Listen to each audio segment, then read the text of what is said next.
c'est Elisabeth Lévy, bien sûr. Bonjour Elisabeth.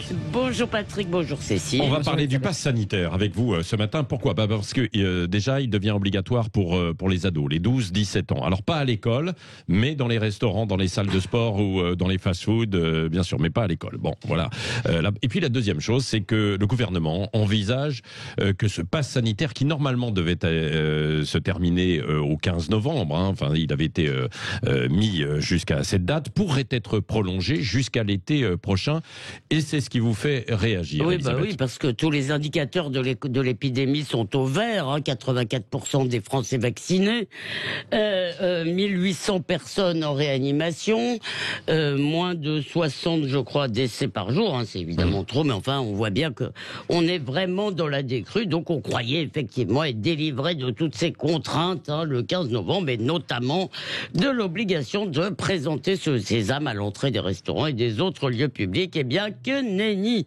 Non seulement il y a cette obligation du pass pour les ados qui est assez incompréhensible, si vous voulez, dans le climat sanitaire actuel, mais en plus il veut se garder donc la possibilité d'y recourir jusqu'à l'été 2022, c'est-à-dire après l'élection présidentielle. C'est une mesure de précaution et même de précautionnisme qui, comme d'habitude, est dictée par le trouillomètre. Alors la raison qu'a invoqué Gabriel Attal, c'est que le Parlement sera en congé à partir du mois de février et que si une 5e vague intervenait au printemps, le gouvernement ne pourrait pas faire voter de nouvelles mesures. Faux.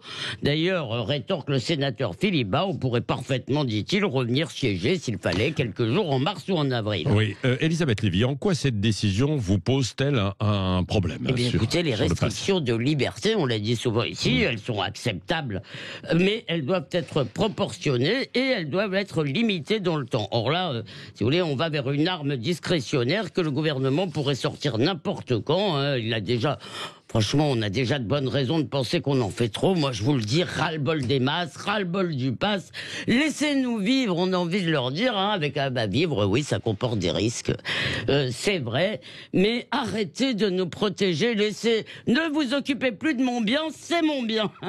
Et politiquement, en plus, ça n'est pas très malin, je trouve, d'abord parce que ça donne raison aux antipasses qui dénoncent les germes de dictature sanitaire. Yvan Rioufol parlait hier de coup d'état sanitaire permanent, un bon mot, peut-être excessif, mais il y a quelque chose. Parce que le risque, c'est qu'on prenne le pli et qu'être en bonne santé devienne un devoir citoyen et qu'après avoir enquiquiné les non-vaccinés et d'ailleurs aussi les vaccinés, on enquiquine maintenant ceux qui mangent trop, qui ne font pas de sport, toujours pour notre bien. Et en plus, franchement, le gouvernement pourrait avoir du mal à la faire voter, cette loi, parce que le Sénat est vent debout. Alors imaginez, finir la législature sur un échec cuisant à quelques mois de la présidentielle. Avouez, cher Patrick, que ce serait ballot. Merci Elisabeth Lévy.